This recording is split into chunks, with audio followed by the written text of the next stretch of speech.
Nihongo e yokoso. Soy Taeshida y hoy voy a resolver algunas preguntas que me habéis enviado sobre el idioma y la cultura japonesa.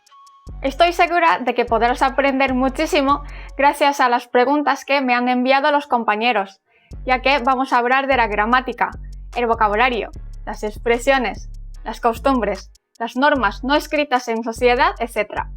Si quieres enviarme tus preguntas para que comente en otro vídeo, puedes ver cómo hacerlo en el enlace en la descripción, donde te explico el proceso. Vamos a ver las preguntas de hoy, que son muy interesantes. ¡Empezamos!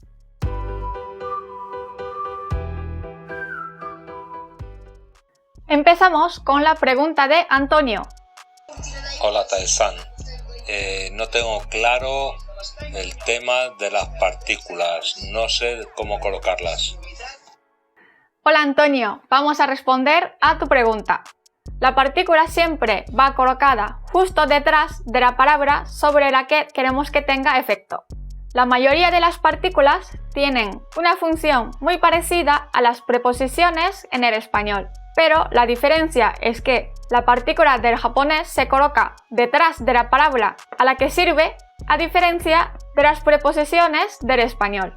Un ejemplo te ayudará a que te entiendas mejor a lo que me refiero. Vamos a ver la siguiente oración en español. Trabajo en casa. La preposición en del español indica el lugar donde se realiza la acción. En la frase de este ejemplo, vemos que la acción la hace en casa. ¿Dónde trabajo? En casa. La preposición en del español, en el caso de japonés, sería sustituida por una partícula, concretamente partícula de en este caso. Esta partícula la tendremos que poner justo detrás de la palabra sobre la que actúa, en este caso la palabra casa, que en japonés se dice ie. Por lo tanto, en nuestro ejemplo, el orden sería casa en. Dicho en japonés, ie de. En japonés, la estructura de la oración del ejemplo sería casa en trabajo. Dicho en japonés, ie de hatarakimasu.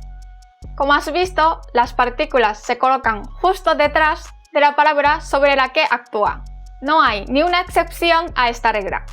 Así que verás que es muy fácil. Aprovecho para decirte que en japonés, todos los sustantivos, excepto algunos muy concretos, tienen que llevar puesta una partícula justo detrás, para poder usarse en una oración. Aunque es verdad que hay algunas partículas que se suelen omitir en las conversaciones informales, tengo que hacer hincapié en que, por favor, no cometas el error de querer omitir mientras eres principiante. Es una equivocación que cometen muchos alumnos cuando aprenden por su cuenta o si sus profesores no les corrigen este mal hábito. Te digo de verdad que querer omitir antes de llegar a un nivel más avanzado perjudicará muchísimo el avance de tu aprendizaje. Así que, muy buena pregunta, Antonio, y muchas gracias por enviármela. Vamos a la siguiente pregunta. Es de Ian, de México. Hola, muy buenos días, Tae. Primeramente, felicidades por el canal y por las cuentas de Facebook e Instagram.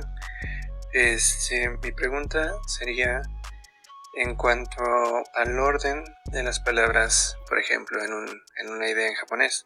Tengo entendido que en japonés es sujeto, objeto, verbo, pero me gustaría saber cómo se ordenaría cuando ya agregas otros elementos como adjetivos, como lugares, etc. Por favor. Hola Ian, efectivamente, como bien tú dices, en japonés el verbo tiene que ir al final de la oración siempre. Lo que pasa es que no es obligatoria la parte de primero el sujeto y luego el objeto. Por ejemplo, puede ser tanto watashi wa nihongo wo benkyou shimasu como nihongo wo watashi wa benkyou shimasu. Las dos oraciones son correctas. Para construir correctamente una oración en japonés, puedes pensar que una oración es una tostada. Suena un poco raro, ¿verdad? Me explico. Piensa que la palabra que hace la función del núcleo del predicado es el pan. Por ejemplo, el verbo. En el caso del ejemplo, el verbo benkyou shimasu sería el pan. Hay dos palabras aparte de este verbo, watashi wa y nihongo wo. Podemos pensar que son jamón y queso. También fíjate que ya tienen la partícula puesta detrás, ya que los sustantivos no se pueden usar solos. Para hacer la tostada, da igual si el jamón va encima del queso o el queso va encima del jamón. Sigue siendo la tostada de jamón y queso siempre y cuando haya pan debajo, sosteniendo los demás ingredientes. Pero claro, no funcionará como una tostada si el pan va entre jamón y queso. Como con la tostada, hay personas que prefieren poner el jamón encima del queso o el queso encima del jamón. En el caso del japonés pasa lo mismo.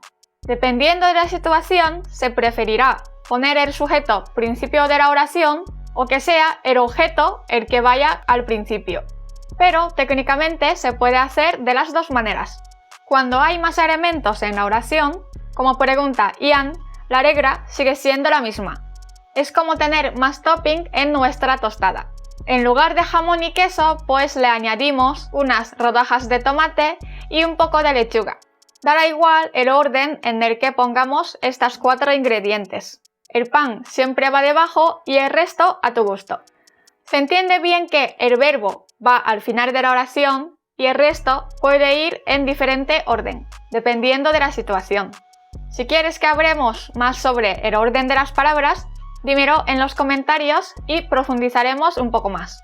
Pero bueno, si eres principiante, es mejor empezar siempre colocando el sujeto en principio de la oración.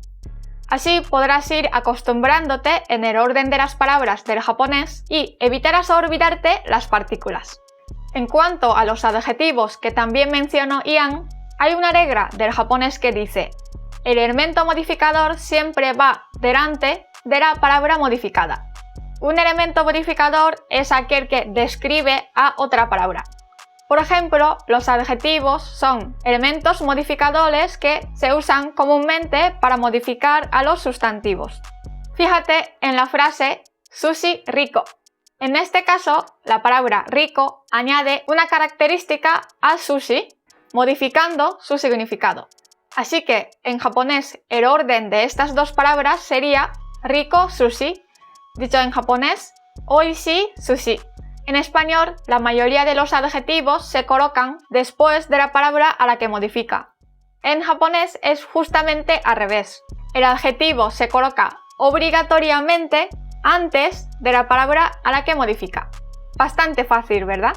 Una vez el adjetivo que modifica y el sustantivo modificado se juntan, esta parte se puede colocar en cualquier lugar en la oración siempre y cuando el verbo vaya al final de la oración. Se podría decir watashi wa oishii sushi wo tabemashita y oishii sushi wo watashi wa tabemashita. Como hemos comentado, el verbo principal o la parte más importante de la oración va al final de la oración. Es una de las reglas más sagradas del japonés. Así que quédate con la imagen de tu tostada favorita y siempre ten en cuenta que el pan va debajo. Gracias Ian por tu pregunta, ha sido muy interesante.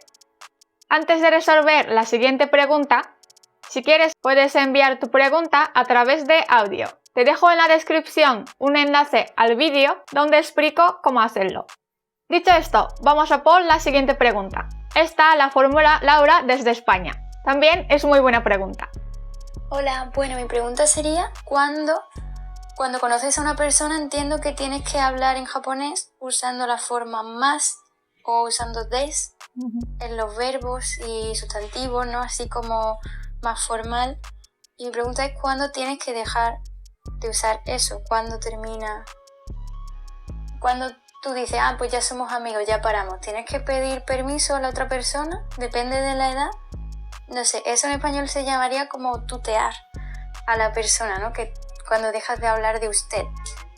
Y si es alguien mayor, pues tienes que pedir permiso. Y en japonés no sé cómo funciona, no sé si es una pregunta rara, no sé si cuando conoces a alguien, por ejemplo, por internet para hacer práctica de idiomas tienes que usar eso siempre. Y muchas gracias. Hola Laura, qué pregunta más interesante. Sé que es un tema sobre el cual tienen muchas dudas los estudiantes del japonés. Así que aprovecharé esta pregunta para comentar algunas cosas sobre el estilo formal del japonés. Primero, como ha dicho Laura, cuando se usa el des o los verbos terminados con la forma más, se está expresando una actitud cortés del hablante con relación al oyente. Realmente, este estilo se usa muchísimo en el día a día con las personas con las que mantienen relaciones diferentes. Lo digo porque hay veces que se trata este estilo como si no se usase mucho en la sociedad japonesa o como si el alumno tuviera que dejar de utilizar este estilo cuanto antes. Este es un gran error, ya que tanto estilo cortés como el estilo informal se usan en la vida real. Y justo como dice Laura, cuando empiezas a conocer a alguien, independientemente de la edad o la posición jerárquica, se habla con el estilo cortés. Un error a la hora de seleccionar un estilo u otro puede quedar como descortés o irrespetuoso, y es una de las cosas con las que los japoneses son muy sensibles. Volviendo a la pregunta en la que Laura quiere saber cuándo se deja de utilizar el estilo cortés con una persona y si se pide permiso para dejar de hacerlo. Pues, si te digo la verdad, hay personas a las que siempre le hablarás con el estilo cortés, con el des y más. Por ejemplo, si es alguien bastante mayor que tú, incluidos los que son de bastante confianza o de posición jerárquica superior. Será útil pensar que hablar en el estilo cortés en japonés no tiene que ver necesariamente con la distancia emocional o con la profundidad de la relación, si es más superficial o es más íntima.